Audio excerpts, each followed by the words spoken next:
Darkside made this?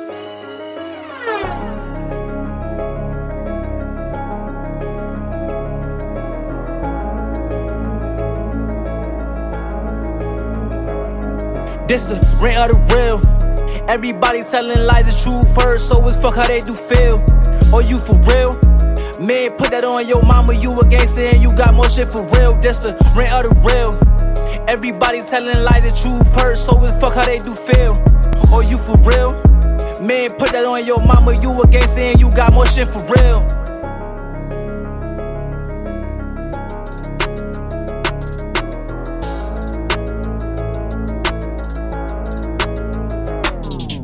What's up, guys?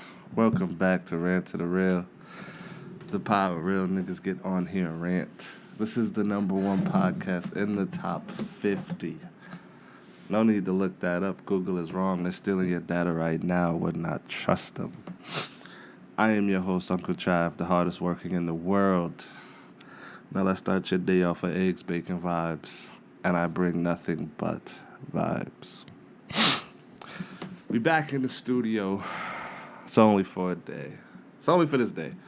Next podcast will be on the road. Definitely missed being in my own space. The road podcasts really suck. Like, oh man, they suck. But whatever. We're here. We're doing it. We're gonna be back. The audio listeners, I do apologize. This episode last week, if you want to hear it, you have to go to YouTube because it is not on the site. So what happened was the site that I use, they got bought up by Spotify. So for some odd reason, I can only log into that site on my computer. My phone, it just won't do it. My iPad, it won't do it. But for some reason, on my laptop, no problem. It has no problem finding my channel. It works. And then when I try to use anything else, it just cannot find my channel. It tells me I don't exist. So not having my laptop was a huge crush. I couldn't. There's a lot of shit I just couldn't do. So I will have it with me on the next podcast. We won't have these issues. And I didn't like editing on the iPad. I don't know. I didn't like when I did this the first time, and I tried to do the minimalist setup, and I did it again, and it's like, all right, I have no one to blame but myself. I have no one to be angry with but myself. But this week, I got it right. We're back on track. It won't be as janky as it was. It will be, but it won't be. It'll be normal. So for those that tuned in and stuck with me, I appreciate you. And those who couldn't, I understand. We're going through trying times. That being said, we got a lot to talk about. It's been a week that I have been in Tennessee, and it has been a very interesting week. I talked about my hatred for the rental, don't get me wrong, but I don't think I told you guys what happened on my first drive from the airport to the room. So there was two cars. I want to say one was a BMW and the other one was a Subaru. I don't know. I think it was a Subaru. Well, the BMW was in the oncoming, like it was on the expressway already, and the Subaru was trying to merge in with the rest of the lanes. Well, they were aggressively merging, and it just kind of like pushed the BMW over, like basically on some "I'll hit you, I don't give a fuck" type shit. So he was trying to merge over. And in doing so, it pissed the BMW driver off.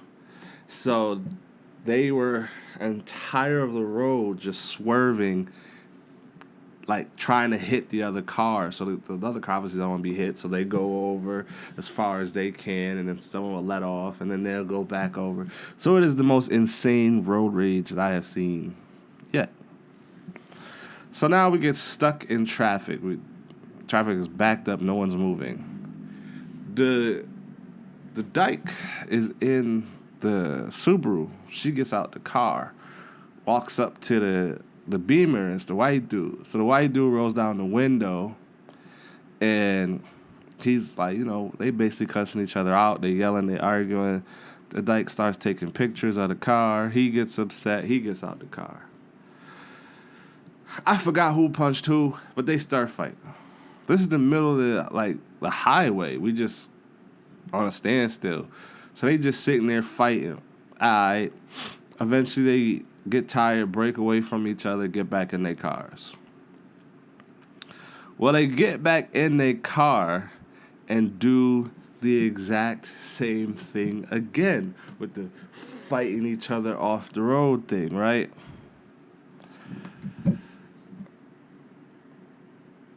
Why? So they do that now because traffic's moving again. And we get mind you, I follow them. I wasn't trying to follow them. We were all going the same direction. So we get off the highway, and then there's the light. And I have to make the right-hand turn. They're making the right-hand turn. Well, I guess they had enough time to think about it. They got back out the cars, scrapping again. Mind you, they throw hands at the red light. Okay. I guess they must have learned a thing or two from the first fight, so they figured each other out. Light turns green. They get back in the cars, and they are driving the entire way trying to fight each other off the road. Luckily, they turned left with the nonsense, and I kept straight. This is my first impressions of this city. I've only been in town for maybe an hour. Not even, I'm tripping. I've been in town for 30 minutes. And I watch a dyke and a regular dude just sit there and throw hands in the middle of traffic. First off, I would have never even fought them. But that's just me. Second off, what? In the middle of the highway? You're not worried about getting hit, nothing. Your car getting took. There's a lot of variables that could have happened. That could have turned into an immense nigga moment. What if one of them would have shot each other or stabbed each other? Because no one was stopping this. No one cared. Granted, who's going to stop it? These are two strangers throwing fisticuffs in the middle of the expressway. What am I going to do? I don't want to get hit. That's pretty much everyone else's mentality. What the fuck am I going to do? I don't want to get punched. So, yeah, no one wants to deal with that. No one wants to get hurt. So we just sat there and watched this nonsense go on. Insane. It's this is how you guys deal with road rage. Not a quick little horn honk or a flip off, just straight to action.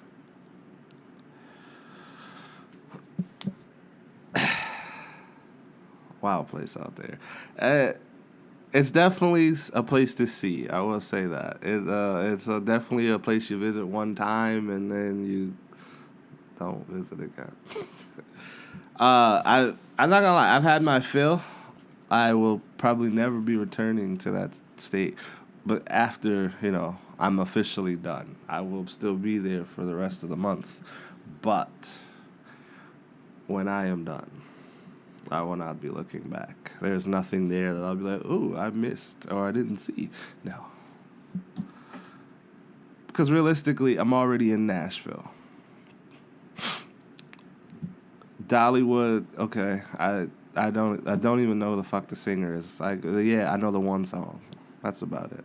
And everyone's like, you don't know Dolly? No, I don't. I didn't care when she was a singer. I don't care about her fucking amusement park. Then Memphis. Why do I purposely want to go somewhere that it's a 90% chance I'll get shot? For something I don't know anything about. Whether I'm in the wrong neighborhood and didn't know it, or I look green and they just want to take my shit. No. I have no desire to go there. For what? For food, no. There's truly nothing in Memphis that I need to see, want to go for. A quick, I saw it, let me go back. But Memphis is 6 hours away. I'm not driving all the way over there just to do a quick high and by. I can go to Atlanta for that, which is closer. So now, there's truly nothing in the state of Tennessee that has my interest that I want to see. Besides the tail of the dragon, I'm not a bike rider, or at least motorcyclist, I'd say. And B, I have zero desire to fall off of a mountain. I just want to get some cool drone shots, but no, I have no desire to live life on the edge. And I know they're like, oh, you can just drive it. I thought the whole point was to ride the motorcycle, though. No. I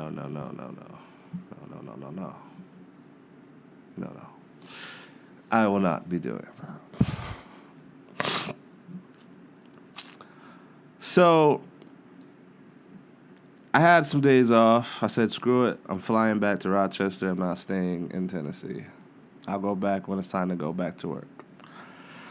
So I bought me a plane ticket from Delta. I bought a Delta Airlines ticket. All right. I go to Atlanta. I'm supposed to get on the next plane. It takes about 3 hours in before they finally tell us the plane's broken. They can't fix it. We're not going anywhere. We're stuck here. Livid.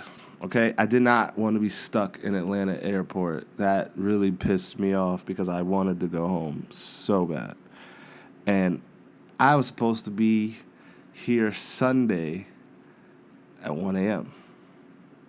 Did not get back until... I was supposed to be here Saturday, 1 a.m. I did not get back here until Saturday, 1 p.m. And that was with me buying another ticket. It's a long story. But let me tell you about the Delta Airlines story. So we get on the plane. We get seated. We're buckled in. Pilot tells us, this one important light bulb. I guess that one light bulb needed to work. What the fuck was that?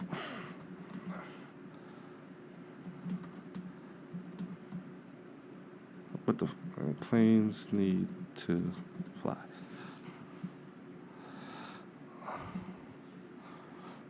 Okay, let's Google it. Planes don't rely on a single light bulb. I guess no one believed this man. Honestly, I'm not gonna lie. From what's Google saying, it's runway lights or something, landing lights, taxi lights, navigation lights. I don't know. There's a bunch of lights. The guy said that he couldn't fly because there was one light bulb that was super important and he couldn't take off without it. Okay. So they never told the inside people that we were getting out, so we had to get their approval, a whole bunch of other stuff. So there's this African lady, and she finds out we're not flying back to Rochester, we're staying in Atlanta. So she gets up and she goes, I can't stay here, I'm getting married tomorrow. I told everybody that I was in town.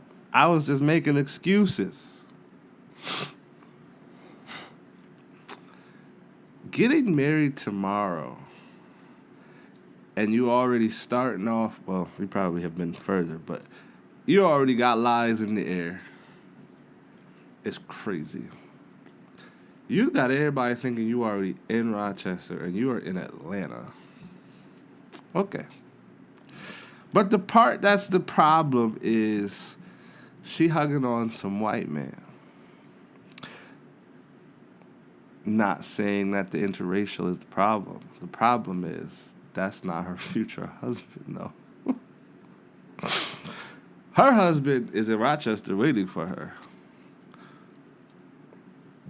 Whose white baby is this?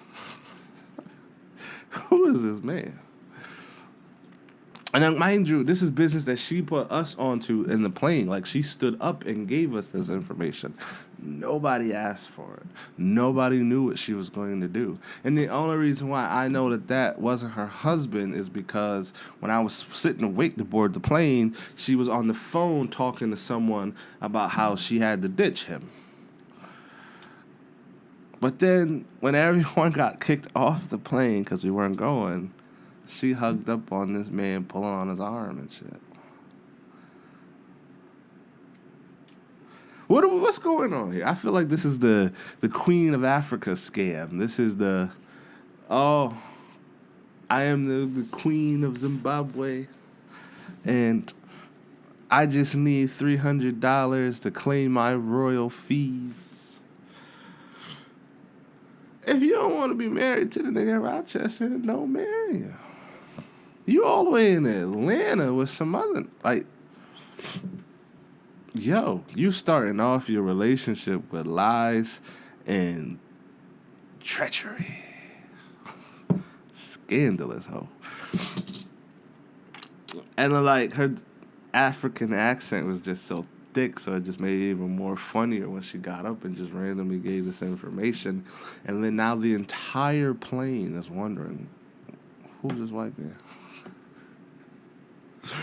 Yo, it's crazy because even like other passengers, when they got off, they was talking about it. They like, yo, who that white man? Oh my gosh. That was funny. That was hilarious. She did not need to tell us that information. Like, no one asked for it. So, all right, I'm livid.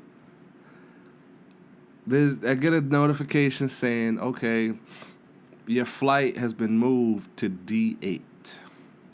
I am in A4. I don't know if anyone has been in the Atlanta airport, but that place is huge. Like, so huge that there is a train that takes you to where you need to go. Yeah, those trains were running every 10 minutes. The flight, if you wanted to catch it, was not in that 10-minute time frame. So, yeah, it was book it. And the little escalators, the floor ones, yeah, those weren't on. So it was high knees. So it was sprint all the way from A to D. So now the entire plane is at D. Okay, we're at D. We're chilling. No. There's no one at the little podium, and they're washing the plane. So we're like, oh, thinking someone's coming. It took about 20 or so minutes. Then the app updates and says, we got a flight for you tomorrow, 4 p.m. Here's a voucher for a hotel. And a food voucher. Nah, big homie, I can't go out like that. I'm not going out like that at all. So I'm like, well, I better make my way back to D. I have no idea how to get over there, but fuck it, I'll figure it out. So I figure, you know what? I'll just go every section. I'll just go to one section every 3 hours because it's going to take a while. So as I'm walking out, I see the huge line for me, and it's like the customer complaint desk or whatever. I don't know. It's a customer desk, and there's a huge line. Fuck it. Hop in the line. I'm standing there. The girl in front of me, you know, she was on the phone. She was talking. We had like small conversation. Wasn't about shit. But then the dude behind me, Tyler. I only know his name because I wrote it down. Tyler was a fucking riot, man. Like, Tyler was a one-of-a-kind character that you just randomly meet in life, and you're like, God, I want to hang with that guy again, but I'll never see him again. He was coming to Rochester for a funeral, which seemed like there was a bunch of people coming to Rochester for a funeral. It was at least like 10 of them. They were obviously different funerals because none of them were going to see the same person. Hell, the girl in front of me, she was going for a funeral and a telly party. So, all right.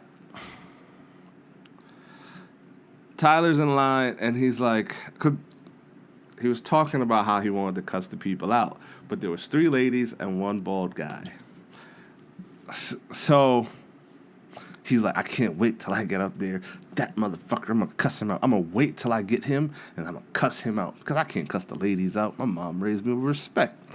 Funny-ass white guy. That's crazy. He told me he built the little park area over on Clinton Clinton and Clifford, that area, that's a little park area. He actually built that. It's pretty cool.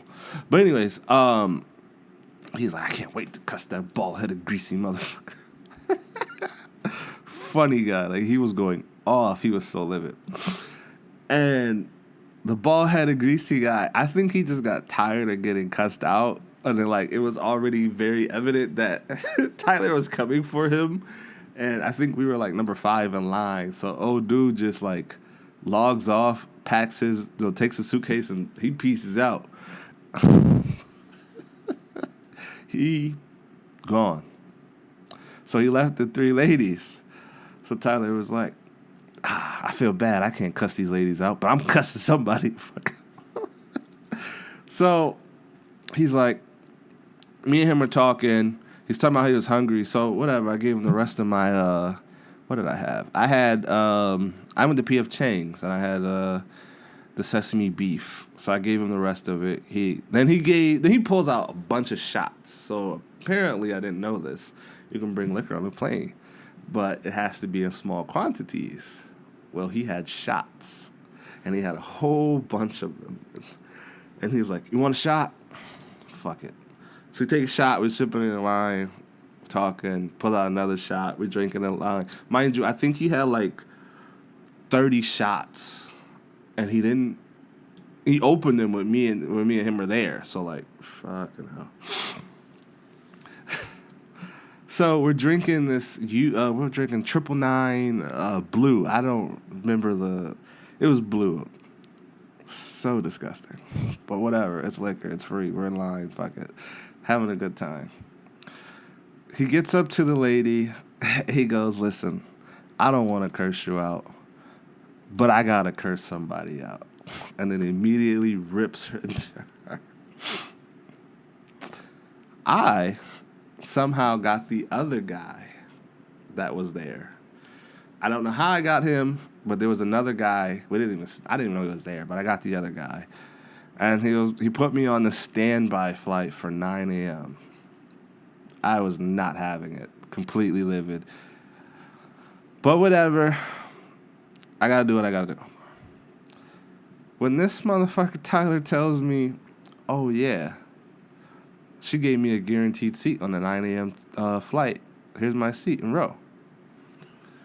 I walked back into line, cut everybody, moved the person that was in line, and cussed this man the fuck out. Because what do you mean I got a standby seat and he got an actual seat? I'm not staying in this airport. Yeah, it did nothing. He didn't help me. It was completely useless. Fuck that guy.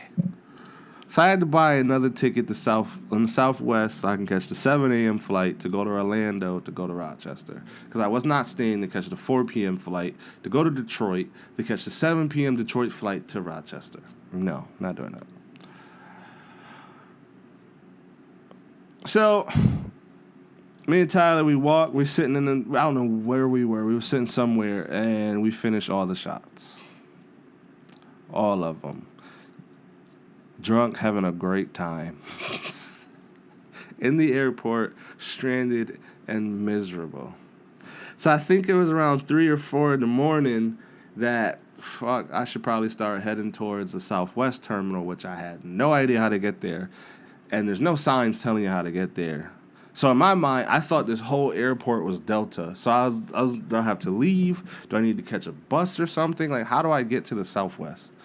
No, the Southwest was in the C area, but D and A is all Delta. Fuck if I know. So he was like, you could just stay and wait, see what happens. Yeah, but this 7 o'clock is guaranteed. That 9 o'clock is only guaranteed if someone doesn't show up. I'm not rolling those dice. I was already laying on the fucking floor like a refugee immigrant. And they told me to call this 1-800 number and tell them that I was a traveler in distress. That's how you leave people? You're just like, yeah, so we can't help you. Call this number and hope someone helps you. Bye. Okay. No, I am not a peasant. I'm very fortunate and glad that I am able to be in the positions that I am in, and I have a little money, so I'm just going to buy another flight. fuck it. If it means I get to leave, fuck it. So I go over to Southwest, and I'm sitting over there because whatever. It's 3 a.m. My flight doesn't leave until 7. So I watched the 6 o'clock people come in. So it was this guy. He was hugging his son goodbye. He watches him get on the plane. He stares out the window, watch the plane takes off. He had on a black outfit. Man goes down the hall into the bathroom. Comes out, he's in a Hawaiian t-shirt, gray khakis, some flops, and he's with his other family. And then they hop on I think it was a 7 o'clock flight to Houston. I think that was what was next to me, was Houston. Man switched families and outfits so fast. How you go from an all-black Nike sweatsuit, go in the bathroom, pull a Batman, and then you in beachwear. And then you got a whole new family with you. What the fuck? I was like, there's no way. This is not a real airport. There's no fucking way. In the last 12 hours I've been, or however long I've been here, I got there. Yeah, 12 hours, because I got there around 8, 9 o'clock. I didn't actually leave out of there until like 7:50. I have witnessed the cheating, scamming wife, the multifamily man, and got drunk and stayed up all night with Tyler in the fucking Atlanta airport. This place cannot be real. And then, in P.F. Chang's, I'm sitting at the table, and the lady next to me is freaking the fuck out because she can't have a cigarette. Like, lady, this is not 1950. You can't just roll up and smoke in this bitch. So first she was like, I need a cigarette. Okay. I don't know why you telling me. So then she's like, can we vape in here? I was like, I don't know. It's not my vice. I couldn't tell you. I don't know. I was like, you can ask the bartender, see what he says. So she asked him. He says no. She's like, well, I need a cigarette, and I don't know how to get out of here. So he told her that she can't smoke in there. Well, I didn't stop her from doing whatever the fuck she wanted, because she still pulled out the cigarette and started smoking it in P.F. Chang's in the airport. Well, that didn't go over well for her, because then the guy tried to kick her out. She wouldn't leave. TSA showed up. She got dragged out, her and her stuff. Don't know what happened to her, because I just know that they dragged her away. All of this is happening in this 12-hour span in the Atlanta mall. Wild. I was so frustrated. I just want to get the fuck out of this airport so bad. When I was talking to Tyler, I was like, this is for to turn into a 2010 Call of Duty lobby. This has got to be the whatever that Russian mission was in Black Modern Warfare 2, and they shut up the airport. I want to get the fuck out of here. I hated every minute of sitting there waiting. God, that sucked. It's like you're free to go, but if you go out there, you are stuck out there, and you don't get back in until TSA comes back. Because mind you, when we got kicked off the plane and had to figure it out, that was midnight. It was like 12:30. So no, there's no one here. You leave, you are stuck in here. Or out there until whenever TSA arrives in the morning. No. And then Tyler kept saying he wanted to grab a bunch of people and go to the Bluff and do a bunch of coke and hood rat shit. Fuck it, why? He just kept trying to recruit people to go to the Bluff with him. He was like, fuck this complimentary hotel. Either put me in the Ritz-Carlton or give me a ride to the Bluff. Yo, you should have heard him go off on these people. Like, I should have recorded it, but it was the most polite, ignorant shit ever. He's cussing the lady out. Excuse me for my profanity. And then go right back to ripping into her. Oh, my God. Needless to say, I finally made it back. I finally got out of that goddamn hellhole. And I am here. And then the part that has me super upset is that when I go back to Tyson Airport at the end of when it's time for me to leave, I go from Rochester to Atlanta, Atlanta to Tyson. I don't want to go back to Atlanta. Oh my God. I truly do not want to be back in that state.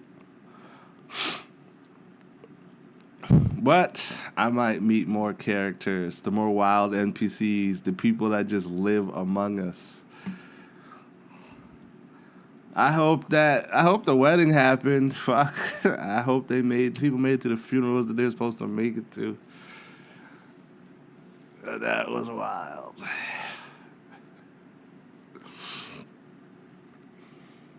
And that was like my second time actually flying. I told you the first time I ever flew, I was like 7 or 12.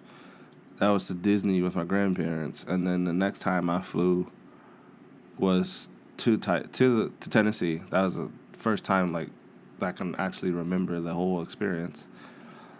I mean, I could remember a 7 or 12, but when we went then, it was hell, and I hated every minute of that, and I just all one big blur. I truly don't remember that shit. And then this one, I actually do remember. So my second time ever truly getting on a flight, being on my own solo traveler, is returning home to deal with all of that hell in 12 hours. And then repeating the process in the next 24 hours. What the fuck? Oh, man. But you know what? I enjoyed every minute of being home. I appreciate, the family and loved ones I got to see. I wouldn't trade any of that for the world. I would have missed out on that if I would have stayed over there. Because I probably just would have sat in a hotel all day. I know people were like, oh, just go out and see and experience things. Easier said than done. Easier said than done. Plus, as I said, what the fuck is there out there to see? I have to go all the way to another state if I want to see fun shit. I actually did look up, tried to find things going on in the area, like events and shit like that. Most of those events that are happening are when I am, like August 20th, I won't be there anymore. So, at that point, fuck it. What am I going to go see? You think I want to go back on the 20th? Fuck no. But no, it was fun. I got to enjoy family while I am here. I got to bring in my laptop. I am not leaving this. I did not realize just how much I need this. Like, I want to get a new computer, but I don't think I can, not have a Mac because of just how much I realize I need this. Everything is on this.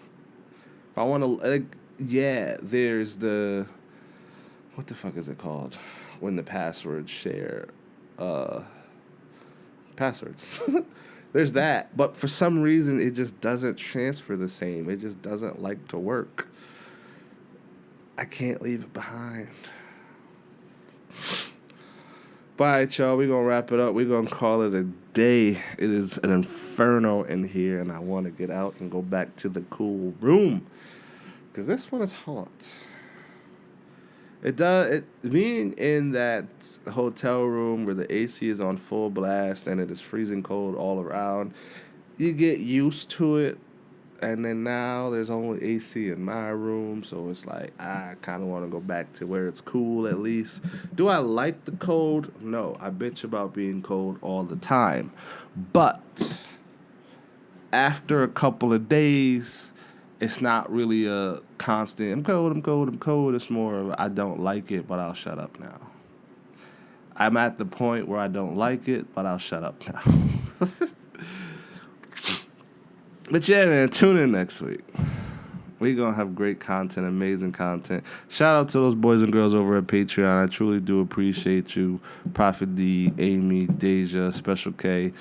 You guys are what keeps the train going. Hell, without you guys, I wouldn't have made it back home. So keep doing your thing. I love you.